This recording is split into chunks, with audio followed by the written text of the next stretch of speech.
المتحف افتتح منذ 7 سنوات، وقد أقيم في أقدم موقع لبناء السفن في سكالدونا في بلباو، والذي تأسس هنا منذ العام 1900 وبقي عاملا حتى العام 1983. لقد جاء المتحف كاستذكار لذلك التاريخ البحري والتجاري لهذه المدينة الصناعية. الحقيقة كانت هناك عدة أهداف من إقامة هذا المتحف، واحدة منها هي تقريب البحر من المجتمع ليتعرف الناس على فنون البحر والصيد والإبحار، كذلك ليعطي فكرة للزوار عما كانت عليه بلباو في الماضي القريب. في مدخل القسم الداخلي للمتحف والذي يمتد على مساحة 7000 متر مربع تطالعون نماذج من الزوارق التي كانت منتشرة في بلباو في الماضي، وهي زوارق تحرك بواسطة المجاديف أيام لم تكن المحركات قد عرفت بعد. ثم نجد صالة على شكل مسرح صغير يعرض فيها فيلم يتحدث عن التاريخ البحري للمدينة وعلاقتها مع البحر.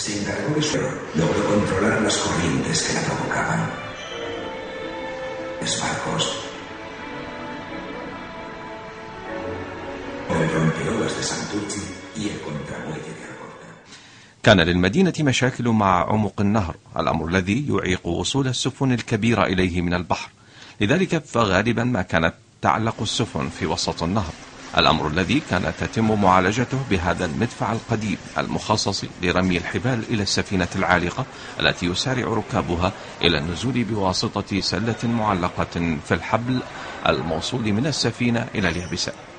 أما السفن الصغيرة فكانت ترمي الحبال إلى اليابسة، فيقوم الرجال والنساء بسحبها إلى جرف النهر.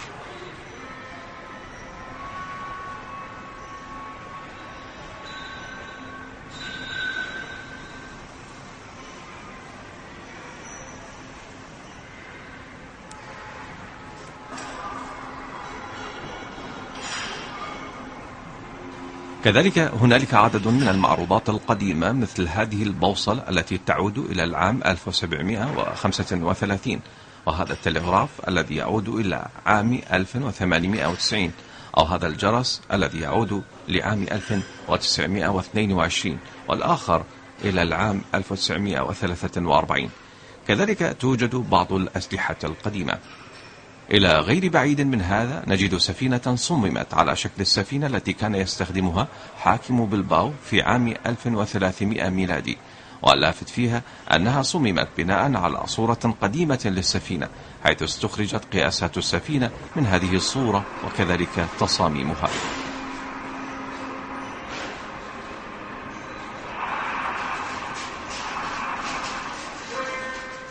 في الطابق الثاني قاعات أخرى اختصت كل واحدة منها بالإشارة إلى نشاط معين يؤرخ لتاريخ النشاط البحري في هذه المدينة بين نهاية القرن 19 وبداية القرن 20.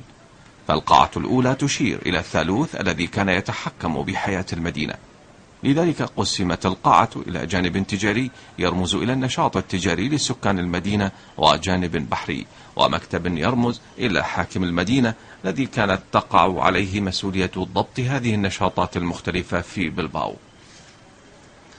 القاعة الأخرى تحتوي على نماذج عدة مما كان يستخدم ولفترات متباينة في عالم البحار، كأجهزة الغطس والبوصلات وأجهزة قياس المسافات وقياس العمق، وهي كلها مواد حيوية في النشاط البحري الذي بلغ أوجه قديما في مدينة بلباو.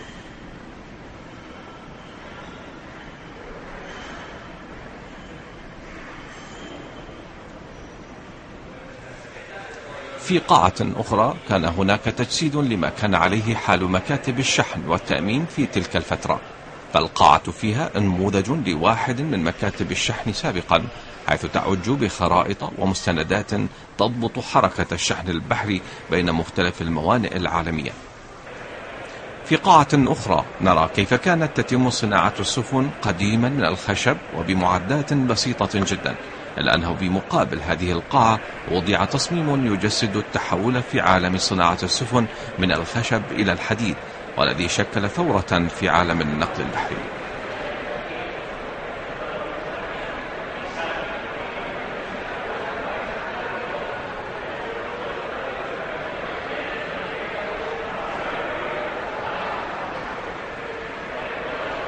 تقول السيدة أوبا مسؤولة الإعلام في المتحف: في البدء كانوا يصدرون الحديد كمادة خام ويعيدون استيراده مصنعا، ولكنهم سرعان ما لاحظوا أن عليهم تصنيع الحديد هنا في بلباو في منطقة بثكايا، ومن هنا بدأت مرحلة تجارة الحديد. كذلك بدأت عمليات صناعة السفن من الحديد، والتي كانت بالتحديد في منطقة سكالدونا على ضفاف نهر الناريفيون. كما أنهم كانوا بحاجة إلى تصنيع سفن كبيرة بعض الشيء تتناسب ونوع صادراتهم الجديدة.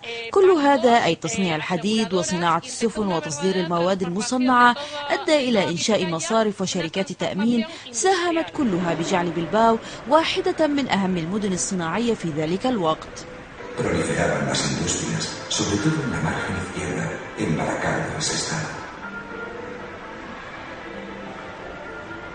Pero el desarrollo pleno del potencial comercial de la zona pasaba por un puerto marítimo. Tras años de trabajo que fueron de verdad contra viento y marea, terminó la construcción del puerto exterior, con el rompeolas de Santurce y el contramuelle de Algorta. في المتحف قسم نجارة يعمل على صيانة وتصميم نماذج السفن المعروضة في المتحف، إلا أن غالبية المعروضات والصغيرة منها بشكل خاص يعمل على تصميمها وتنفيذها عدد من الهواة من كبار السن الذين يؤدون عملهم دون مقابل، فيمضون ساعات طويلة لتصميم أنموذج أو لإصلاح آخر.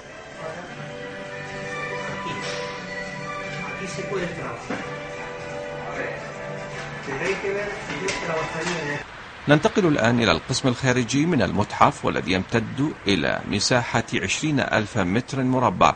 كان في الأساس مصنع وإنتاج وتصليح السفن في السابق، حيث صمم ببوابتين عملاقتين تدخل منهما السفينة المراد إصلاحها، ثم تغلق ويدفع الماء إلى النهر بمضخات عملاقة ما زالت موجودة في هذه الغرفة البيضاء.